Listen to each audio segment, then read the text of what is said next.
La prière de Jaébet. Tel est le thème que nous avons commencé à aborder hier et que nous allons, Dieu voulant, aborder jusqu'à la fin de la semaine. Hier, en introduisant, nous avons simplement posé les bases en parlant de cette activité à laquelle Jaébet s'est livré et à laquelle toi et moi nous nous livrons depuis quelques jours, qui a changé tout son destin et les cours de sa vie, la prière. Et cette prière, nous l'avons mentionné hier, Jaébet a invoqué l'Éternel. Il a voulu que Dieu se manifeste, que Dieu ne se cache plus, que Dieu devienne évident dans son action. Et ce soir, nous voulons aborder la première des choses parmi les choses qu'il a eu à demander. Il en a demandé 4. Nous voulons aborder la première parmi les choses contenues dans sa prière. Il a dit, si tu m'es béni, si tu m'es béni. La version français courant dit, accorde-moi ta bénédiction. La version Nouvelle Bible seconde dit, Dieu d'Israël, donne-moi ta bénédiction. La version des Semeurs va plus loin. Elle parle en termes d'une réalité que l'on veut voir. Le Semeur dit, si tu me bénis réellement. Je ne veux pas de l'à peu près. La version seconde 21 parle presque d'une supplication. Veille me bénir. S'il te plaît, bénis-moi.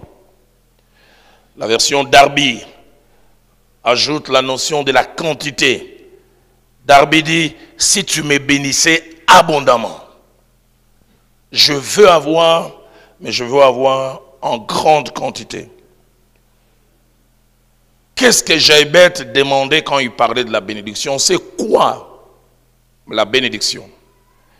Avant de dire ce que la bénédiction est, j'aimerais d'abord dire ce qu'elle n'est pas. La bénédiction, selon la Bible et selon 2 mots en hébreu, ainsi qu'en grec, il y a dans la Bible. En hébreu, le mot bénédiction, c'est Beraka, B-E-R-E-K-H, Beraka. Que les Swahiliphones transforment par Baraka et que d'autres disent chance. Et en grec, c'est le mot eulogia, E-U-L-O-G-I-A, eulogia. La bénédiction dans la Bible et en hébreu et en grec va au-delà de sa signification en latin. Bénédiction, benedicere, dire du bien. Dans sa signification latine que nous avons aussi, la bénédiction n'est qu'un souhait, un vœu. Mais dans la pensée biblique, la bénédiction va au-delà du souhait, va au-delà du vœu. La bénédiction cache 3 idées, et en hébreu et en grec. La bénédiction veut dire doter quelqu'un d'une force spirituelle qui les condamne à la réussite. Doter quelqu'un d'une force spirituelle ou d'un revêtement, d'autres versions disent même d'un manteau spirituel qui les condamne à la réussite. Quand cette couverture est sur toi, ça te donne des compétences que tu n'avais pas naturellement. Ça te donne des aptitudes que tu n'avais pas, même que tu ne peux pas avoir. Et ça t'oblige à réussir. Et c'est ce que Jaébet demandait. Équipe-moi de ce manteau qui fera que je fasse la différence. Deuxième signification de bénédiction dans sa racine, et en hébreu et en grec, c'est appeler la faveur et la bonté de Dieu à être manifeste dans la vie d'une personne. Que la bonté ainsi que la faveur de Dieu deviennent manifestes dans la vie de quelqu'un. Quand on dit deviennent manifestes, c'est que toi-même tu sois conscient que Dieu est bon pour toi et ceux qui sont tout autour de toi voient que Dieu est pour toi. Quand Israël est sorti captif de Babylone, Ils ont vu la main de Dieu sous forme de bénédiction. Et donc, quand l'Éternel ramena les captifs de Sion, nous étions comme des gens qui faisaient un rêve. Et nous disions, l'Éternel a fait pour nous des grandes choses. Mais la Bible aussi, les gens disaient que l'Éternel a fait pour eux des grandes choses. Eux-mêmes constatent, mais les autres aussi les voient. Troisième signification de bénédiction, c'est appeler et attacher à la vie d'un homme ou d'un groupe d'hommes l'épanouissement et le développement. Appeler, mais aussi attacher à la vie d'un homme ou d'un groupe d'hommes l'épanouissement et le développement. Et là, on voit déjà que la bénédiction peut toucher un individu, tout comme ça peut toucher un groupe d'individus. Quand elle est là et qu'elle s'attache à vous, il y a l'épanouissement, il y a le développement ou les progrès. Deux vérités à noter concernant la bénédiction, c'est que chaque fois qu'il y a bénédiction, il y a premièrement la qualité de vie qui change. À la bénédiction s'accompagne toujours la qualité de vie. Et quand je dis la qualité de vie, je vois au-delà du matériel. Le matériel peut aussi faire partie de la bénédiction, mais ça va au-delà. Quelqu'un a dit avoir beaucoup d'argent, mais être toujours piqué par des médicaments, prendre ça, c'est pas être béni. Beaucoup d'argent, mais plein de restrictions. Il ne faut pas manger ceci, il ne faut pas faire ceci. Tu ne jouis même pas de cela. Pour montrer que la bénédiction va au-delà des finances. Un jour, je reçois dans mon bureau un jeune homme, je pense que c'était en 93, chanté par tout Kinshasa à l'époque. Il faisait partie de ce qu'on appelait Banalunda, ce qui est dans les diamants qui venait de Kaemba. Il habitait Lemba, célèbre, tous les musiciens les chantaient. Et on m'annonce qu'il est dans la salle d'attente, il veut me voir. Je dis, Louis, ici, on ne se connaît pas. Et puis quand je le reçois, il me dit, pasteur, tu me connais? Je dis, mais oui, toi, tu n'as pas besoin de te présenter, tu es tel, tel, tel. Il dit, prie pour moi, je suis malheureux. Il dit, j'ai beaucoup d'argent, mais je l'ai obtenu par des conditions pour lesquelles j'ai honte même de te parler. La première des choses, il a soulevé son pantalon.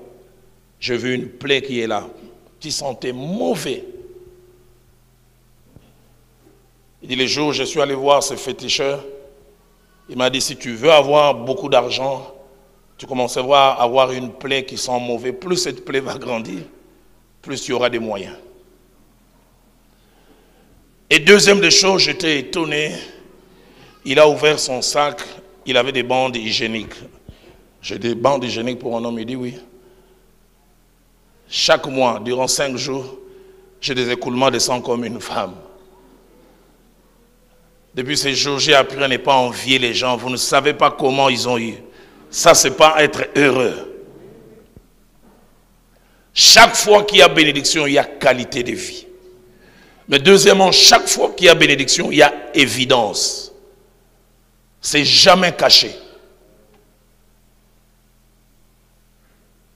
Parce que Jaébet a dit, si tu me bénis, il voulait dire 4 choses. La première, donne-moi une qualité de vie, mais donne-moi une qualité de vie manifeste.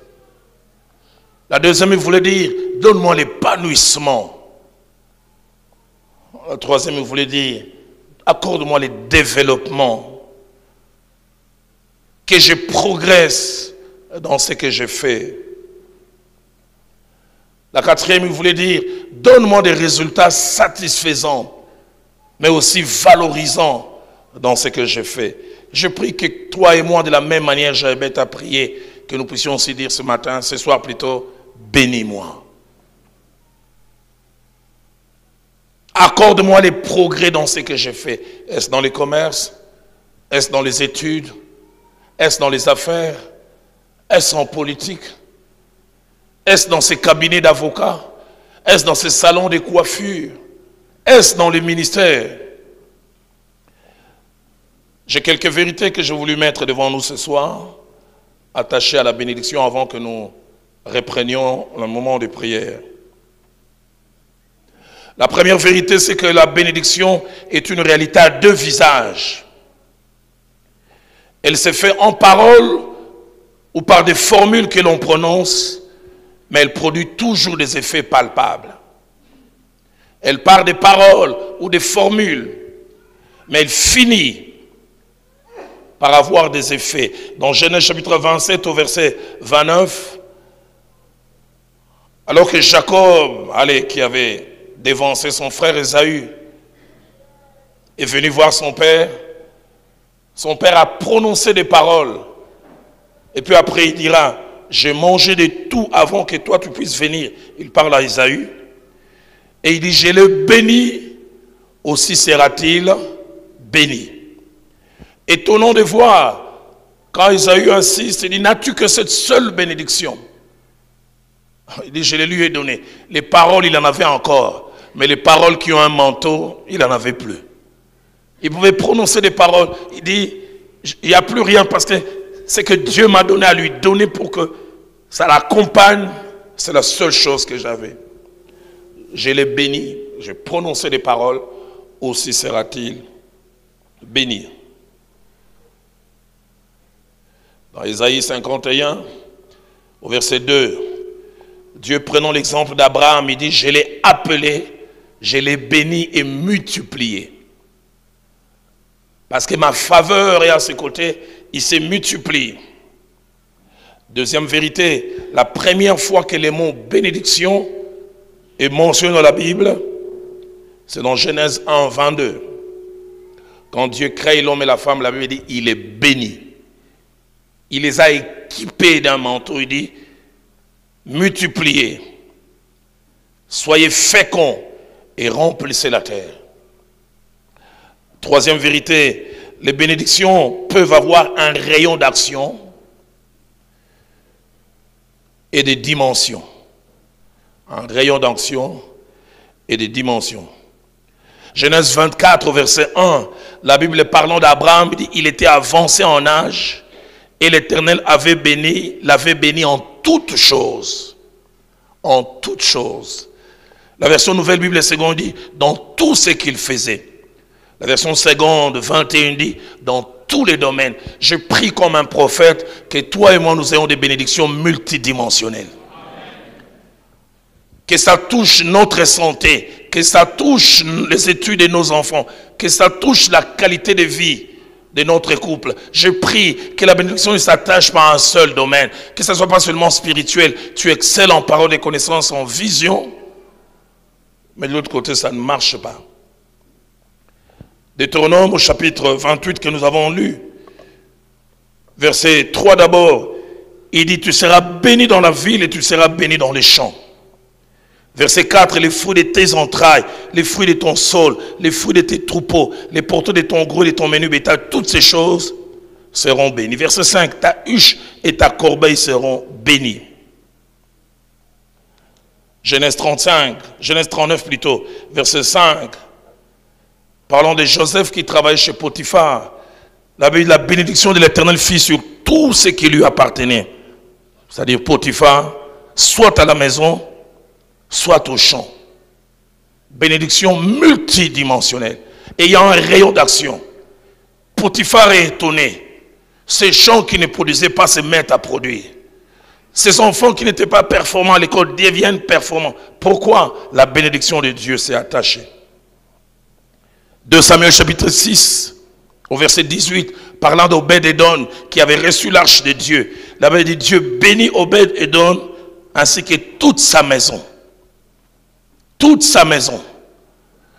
Toute personne qui était connectée, les chiens bénis. Les domestiques bénis. Tous ceux qui viennent passer un congé bénis. Multidimensionnel. Je dirais même une bénédiction contagieuse. Que mon Dieu te l'accorde. Quatrième vérité, pour qu'il y ait bénédiction, il y a toujours deux acteurs. Il y a un acteur visible qui est Dieu, qui fait ce que toi et moi ne pouvons pas faire. Et puis il y a un acteur visible plutôt qui est l'homme, toi et moi qui travaillons. Et puis un acteur invisible qui est Dieu, qui fait ce que toi et moi ne pouvons pas faire.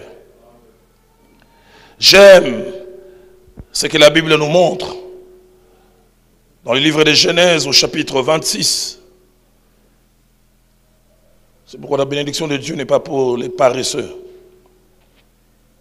Genèse 26, 12, parlant d'Isaac, il dit Isaac s'aima dans ce pays. Il recueillit cette année-là le centuple, car l'Éternel est le béni. Lui, il a fait sa part, il a fait des plates-bandes, il a retourné la terre, il a jeté les grains, et Dieu s'est servi de cela. Il y avait un acteur visible, Isaac, mais les gens ne savaient pas, il y avait un acteur invisible qui l'accompagnait, et nous le verrons tout à l'heure, de telle sorte qu'Abimelech, le roi, est étonné. C'est le même sol, nous utilisons le même engrais, les mêmes semences. Pourquoi chez lui, il y a autant de productivité, pas chez nous? Et il les chasse, il dit, va-t'en, car tu es beaucoup plus puissant que nous. Le terme puissant veut dire productif. C'est qu'Abimelech ne sait pas. Il voit un acteur visible, mais derrière lui, il y a un acteur invisible. Je prie que mon Dieu t'accompagne dans tout ce que tu fais.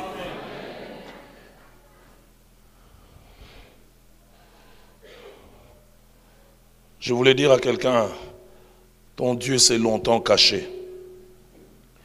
Il est temps qu'il se manifeste. Aide-moi à dire à ton voisin, ton Dieu s'est longtemps caché. Il est temps qu'il se manifeste. Que tu dis chaque fois aux gens, là il n'a pas Nzambe. Tais-toi que les gens voient. J'aime ce que Genèse 39 au verset 3, parlant de Joseph, dit, son maître vit que l'Éternel était avec lui. Et que l'Éternel faisait prospérer entre ses mains tout ce qui lui appartenait. Son maître vit. J'ai grandi dans un quartier très très pauvre. Je me souviens des amis qui étaient en Belgique à l'époque, avec leur papa, qui était parti comme conseiller d'ambassade. Et quand ils sont revenus, on les enviait tellement. J'aurais voulu ne pas m'appeler Roland Dalo Louata, j'aurais voulu m'appeler de leur nom.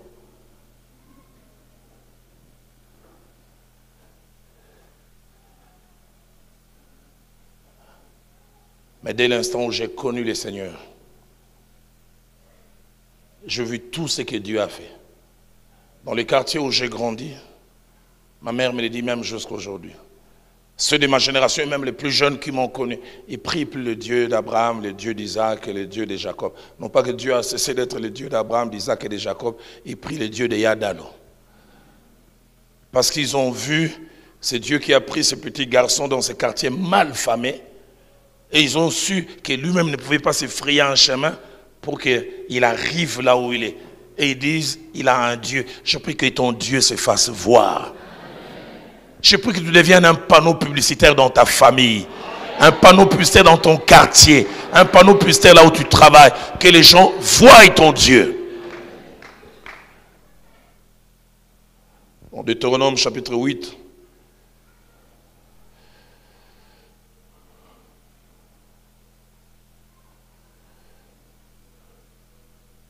Versets 17 à 18.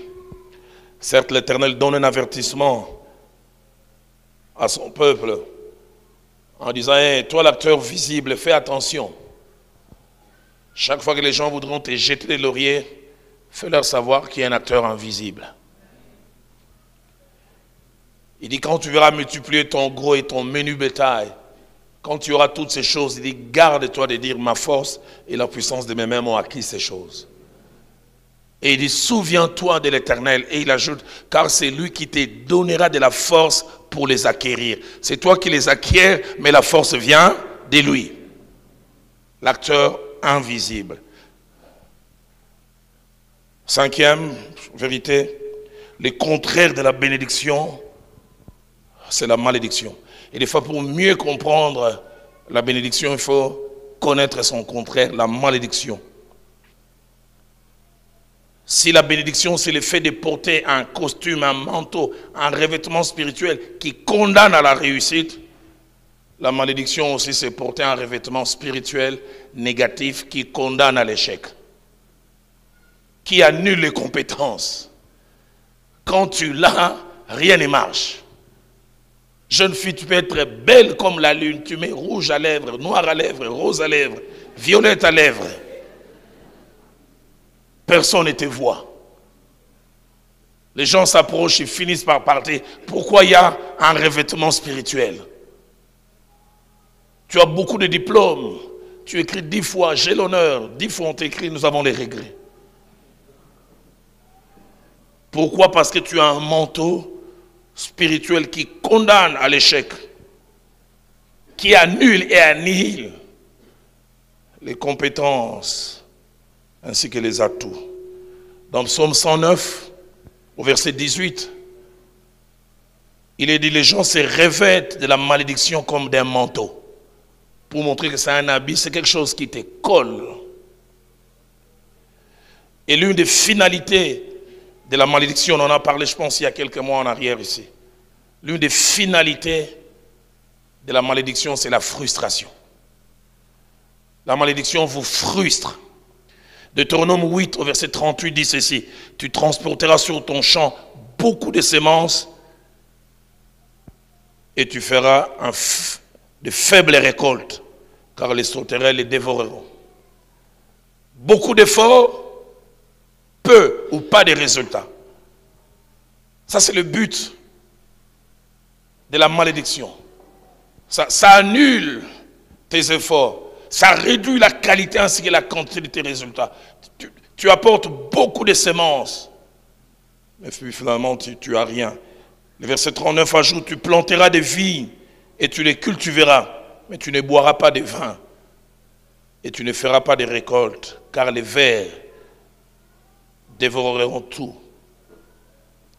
Sixième vérité, la bénédiction, tout en nous faisant du bien, peut provoquer deux effets différents chez deux types de personnes différentes. Premièrement, la bénédiction dont tu es l'objet deviendra une source d'inspiration pour de bonnes personnes ou des personnes bien intentionnées. Ils rendront grâce avec toi. Ils pourront même dire, pourquoi pas Seigneur, toi qui l'as béni, visite-moi aussi.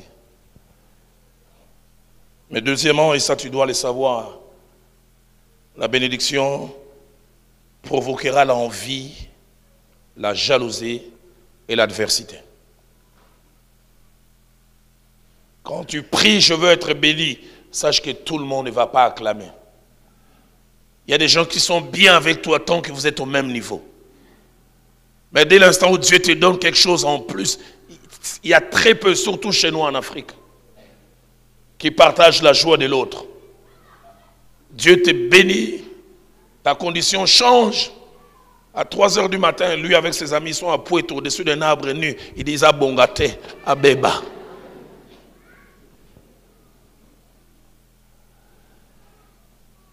Genèse 26, versets 14 à 16. Isaac sème. Et la Bible dit, moissonnant les centuples. La Bible dit non seulement il devint riche, la Bible dit il alla en s'enrichissant jusqu'à ce qu'il devint fort riche. Mais conséquence, 3 choses. La première, la Bible dit, on lui porta envie. On les jalousa. Vous êtes au marché ensemble, tu vois des wax c'est plus que les autres. Ça devient un problème.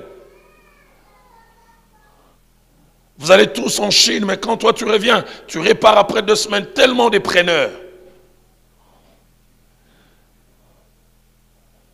Tu vois des promotions en promotion, ça dérange certaines personnes. Daniel était parmi les satrapes, les 120.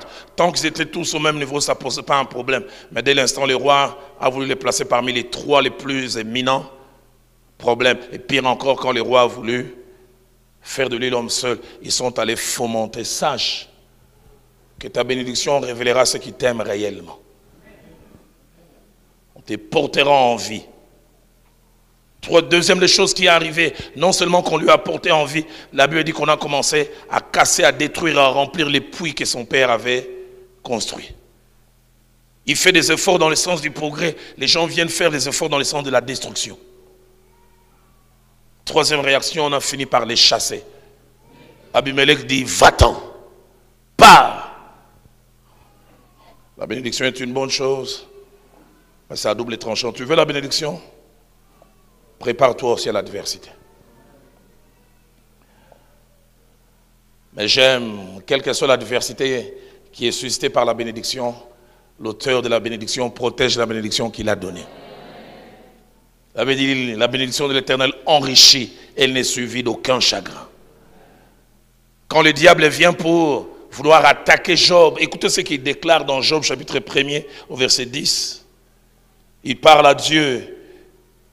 Il dit, ne l'as-tu pas protégé, sa maison et tout ce qui est à lui? Tu as béni l'œuvre de ses mains et ses troupeaux couvrent les pays. Il reconnaît deux choses, que Dieu l'a fait prospérer, Dieu l'a fait multiplier, mais il reconnaît aussi une chose, Dieu a placé une protection. Quand il parle comme ça, il veut dire, tu l'as protégé, tu as placé quelque chose. J'aimerais que tu saches que tu as une protection, que tu ne vois pas. Je me dis, ces postes que Dieu t'a donnés, si c'est lui, personne ne t'arrachera. J'aimerais te dire, Ubanga Kanini. Le Dieu qui t'a placé là protégera ça. Si seulement tu continues à t'attacher à lui et à travailler pour ses intérêts. Septième vérité, personne ne peut agir contre la bénédiction de Dieu et réussir. C'est-à-dire la contrecarrer, l'annuler et la changer. Alors qu'Israël était en route vers la terre promise, un roi qui a vu ce peuple s'avancer, il a commencé à trembler, il s'appelait Balak. Et il va louer les services d'un devin.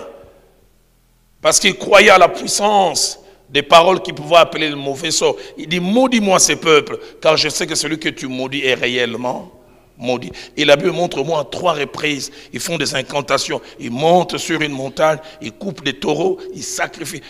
Des fois, il est étonnant de savoir les prix que les gens sont prêts à payer pour notre malheur. À ce moment-là, Israël dort dans ses tentes. Balaam, à qui l'on a proposé un grand salaire, il se lève et dit, l'enchantement ne peut rien contre ce peuple.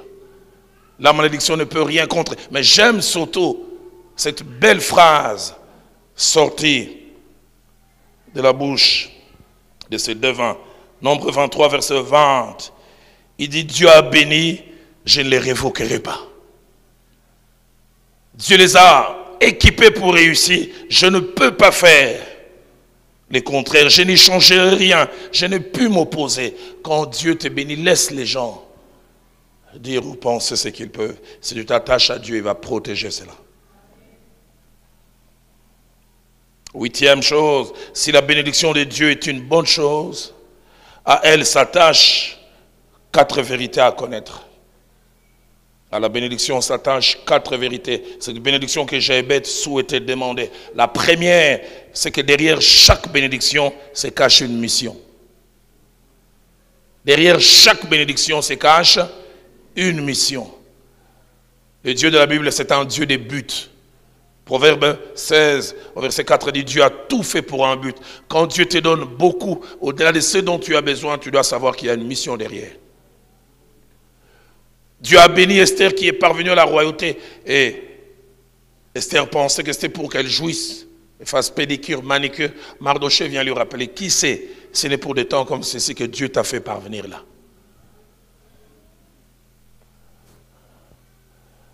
Pourquoi alors que certains sont dans la pauvreté? Et les économistes de manière simple définissent la pauvreté, c'est le fait d'avoir beaucoup de besoins et peu de moyens. Pourquoi quand la plupart sont pauvres, Dieu t'amène au degré de la richesse, que les économistes aussi définissent facilement en disant être riche, c'est avoir plus de moyens que de besoins. Les moyens commencent à chômer. On commence à faire des fêtes à l'occasion de rien. Parce qu'il y en a tellement. Et quand Dieu te donne suffisamment comme ça, tu dois te poser la question, pourquoi? Derrière chaque bénédiction se cache une mission. Nous avons commencé Philadelphie à Kinshasa au mois de février 2014, 1250 personnes au premier culte. En moins de 4 ans, on est devenu 5000. Un jour, j'ai prié. Dieu me dit, Roland, es-tu le meilleur prédicateur de Kinshasa? Je dis non. Pries-tu plus que tous les autres? Il dit non. Es-tu le plus consacré? Il dit non. Il dit, pourquoi je te donne ces grands nombres? Pourquoi je t'attire ces gens? En 2014, j'ai prêché durant 6 jours sur le thème de l'infidélité conjugale, les divorces et les remariages dans l'église de mon pays. Chaque soir, il y avait 12 000 personnes. La réunion commençait à 17h. Mais à 14h30, les gens étaient déjà là. De telle sorte qu'un jour, il dit,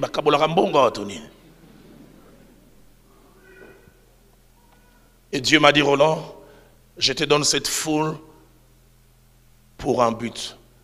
Et il m'a donné les 3 raisons. Derrière chaque bénédiction, il y a un but. Pourquoi il laisse certains ramer 20 ans de vie d'église sans membres? Pourquoi il nous donne ces si grands nombres? Pasteur Timothée, pourquoi vous présentement ici? Pourquoi en moins d'une année vous avez un terrain, vous avez une place? Deuxièmement, bénédiction égale toujours responsabilité. Bénédiction égale responsabilité. Il y a le côté privilège attaché à la bénédiction. Mais derrière chaque bénédiction se cache une responsabilité. Troisièmement, le problème avec la bénédiction n'est pas toujours sa présence, c'est sa gestion. Que Dieu te bénisse comme j'avais souhaité, c'est bien. Comment tu vas gérer ça? Qu'est-ce que la bénédiction va faire de toi? Que vas-tu faire de ce que Dieu va te donner? Salomon a été béni par Dieu. Et avec l'argent que Dieu a mis entre ses mains, il est devenu, non pas polygame, multipolygame. Lui-même dit, tout ce que mes yeux ont désiré, je ne les en ai point privés. Il dit, je me fie des étangs et j'ai eu des femmes en grand nombre. Un pasteur de Nzamé Malam à Kinshasa a dit, chaque samedi, Salomon dotait quelque part. Un autre des Nzamé Malam, il dit, il avait tellement de femmes qu'il oubliait leur nom. Il demandait, yo, comment on les a reçus? Quand tu en as 1000. Comment tu gères? Et j'ouvre une parenthèse pour parler de la gestion de la bénédiction. La gestion de la bénédiction dépend de certaines réalités. Premièrement, de notre degré de préparation. La plupart des gens que Dieu a bien préparés avant la bénédiction gèrent cela mieux. Deuxième chose qui nous aide à gérer la bénédiction, c'est l'entourage. Il y a des gens bénis, mais comme entourage, une femme gaspilleuse. Jeux olympiques du gaspillage, médaille d'or. C'est comme si vous voulez prendre une revanche dans la vie. Comment tu gères la bénédiction? Je ne dis pas qu'on ne doit pas, on ne peut pas se faire plaisir. Que les gens, quand Dieu les visite comme l'Égypte, au temps des vaches grasses, ils ne savent pas que viendra un jour où les choses redeviendront normales. Et Joseph a dit à Pharaon, après les 7 ans d'abondance, viendra 7 ans de disette qui feront oublier toutes ces années. Des fois, quand on est dans l'abondance, on n'a aucune idée qu'un jour les choses vont s'arrêter. J'en parlais, je pense, loin d'ici. J'arrive un jour à Bruxelles, on est en train de passer, c'était un mois de décembre, il faisait froid. Et je vois les gens alignés, je dis, qu'est-ce qu'il y a ici? Non, c'est là où les gens touchent les allocations chômage.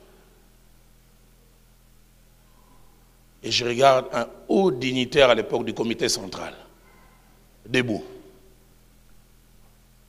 Cet homme, je me souviens à l'époque à Kinshasa, il portait les costumes de telle couleur, Mercedes de telle couleur. Il en avait tellement. Les jours, il portait un costume gris, Mercedes grise. Costume noir, Mercedes. Costume vert, Mercedes de couleur verte. Et la saison des vaches grasses et des bénédictions finie. Il est là aligné, allocation chômage. Et l'un de mes amis me dit, on ouvre à 8 heures, mais il n'y a qu'à 6 heures. Comment tu gères? J'ai un papa, c'est le père d'un ami. Il a travaillé à la compagnie PLZ à l'époque, il a travaillé avec les Hollandais. Cet homme me dit, la grâce que Dieu m'a faite, c'est d'avoir eu une bonne femme. Il me dit, j'ai travaillé dans cette compagnie des Néerlandais, il me dit de 72 jusqu'à 93. Il dit, je suis devenu un haut cadre. Il dit, chaque 45 jours ou chaque 30 jours, j'avais une mission de service. Au-delà du bon salaire que l'on me payait, j'avais des missions de service qui gonflaient mes entrées. Il dit, Dieu merci, j'avais une femme. Il dit, durant toute cette période, elle a amassé de l'argent, elle a acheté 3 villas à Gombe et 2 à Limete. Il dit quand notre travail est fini, il dit Roland, je suis au chômage depuis autant d'années, mais chaque mois nous restons les mains croisées, nous avons 30 000 $. Parce que j'avais une femme qui était une girafe. Yobi lia, moi c'est Lia. Rote Kamakala.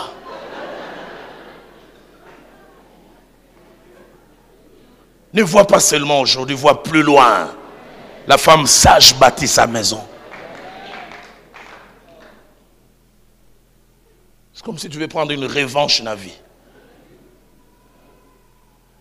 L'entourage. La deuxième chose qui rend capable de bien gérer la bénédiction, c'est le modèle auquel on a été exposé.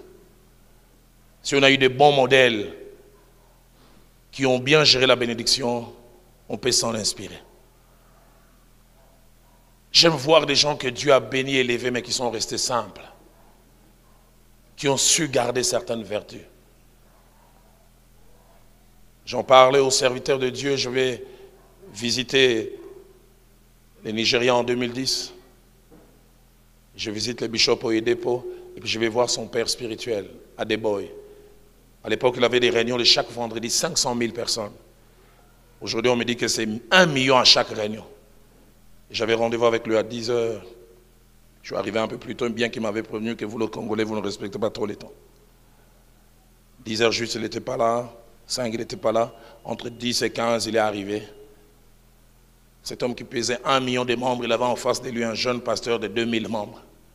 Et quand il arrive, il baisse la tête. Entouré des gardes-corps, mais il baisse la tête. Il dit, Brother, are you Brother Dano? Je dis, yes, I'm so sorry for coming late. Des excuses sincères.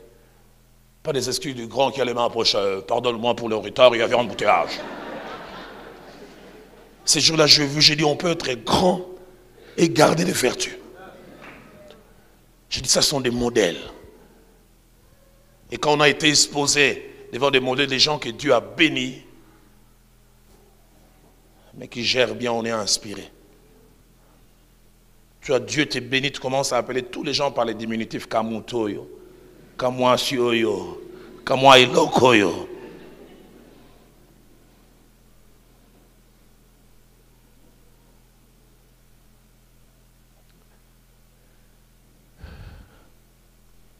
Quatrième chose qui influence la qualité, la façon dont on gère la bénédiction, c'est la qualité de notre enracinement dans le Seigneur au moment où la bénédiction arrive. Mieux on est enraciné, mieux on gère. La bénédiction est un couteau à double tranchant. Tu la désires, tu pries pour ça, comme Jaébet l'a fait. Prépare-toi aussi. Elle a emporté plusieurs, elle a dévié plusieurs. Neuvième et avant-dernière chose, c'est que la bénédiction est une bonne chose. Elle peut toucher plusieurs aspects de notre vie. Nous l'avons lu dans Deutéronome 8, 3 à 4. Tu seras béni dans la ville, tu seras béni dans les champs. Le fruit de tes entrailles sera béni, les troupeaux, ton sol. Que mon Dieu te donne une bénédiction qui te fait du bien, mais qui touche plusieurs aspects. Dernière des choses, et je termine par là et puis nous prions, alors que je demande aux musiciens de s'apprêter. C'est que la bénédiction, on peut l'obtenir de deux manières. La première manière, on l'obtient presque sans demander. Mais on pose des actes qui l'attirent. Dieu dit à son peuple, vous me servirez. D'un côté, j'éloignerai la maladie du milieu de vous, et puis il dit, je bénirai votre pain et votre eau. J'aimerais dire à quelqu'un, tu veux être béni, sers Dieu. Les services attirent la bénédiction. Je ne la demande pas, c'est Dieu qui les fait. Deuxièmement, tu vas attirer la bénédiction, crains Dieu. La crainte de Dieu, le fait de faire la joie de Dieu, fait que Dieu se décide aussi à nous faire de bien. Et puis enfin, la bénédiction, on peut la demander. Et Jaébet l'a demandé. Plusieurs autres personnes dans la Bible l'ont demandé. Jacob l'a demandé, il l'a obtenu. Jaébet a dit, si tu m'es béni. Si tu m'es béni. Y a-t-il quelqu'un ce soir comme Jaébet qui veut dire, Seigneur, rêvez-moi de ce manteau qui amène à la réussite. Seigneur, appelle et attire ta faveur ainsi que ta bonté dans ma vie. Seigneur, fais que je me développe, fais que je puisse m'épanouir. J'aimerais d'abord nous inviter à nous lever. Nous voulons d'abord dire merci au Seigneur. Je me suis réveillé ce matin avec ces cantiques du pasteur Atoms, mais chantés par maman Dena, que mon âme te loue, que mon âme t'adore. Car nul n'est comme toi. Tu m'as pris de loin. Je voudrais, avant que nous puissions lui demander, comme nous avons prié à un moment, après ces chants, que nous puissions d'abord les bénir pour ce qu'il a fait jusqu'à présent. Ce matin, Dieu me disait, Roland, place un rétroviseur. Vois les parcours que j'ai eu avec toi, que j'ai fait avec toi. Et j'ai revu toute ma jeunesse. J'ai vu mes parcours à pied pour aller à l'école. J'ai vu ces beignets que je vendais devant cette école.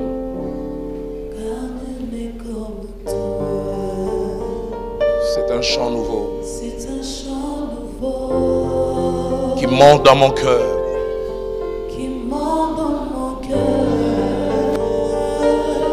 Un cantique pour toi, mon seul sauveur. Il m'a pris de loin. Est-ce que tu peux te rappeler de cet endroit loin? Et m'a racheté. Et placé à ses côtés. Je n'ai plus peur de rien. Je ne crains plus rien. Car le bon berger est de mon côté. Même les ténèbres n'ont plus aucun pouvoir. Sur moi. À la clé de la mort. C'est mon maître qui la tient. C'est mon maître qui la tient. Il est mon croisant suffisant dans la vie d'Angaï. Lui seul me suffit. Lui seul est tout pour moi. Lui seul est tout pour moi. Quand je ne sais comment dire, Je ne sais comment le dire. je me mets à crier. Je me mets à crier. Oh!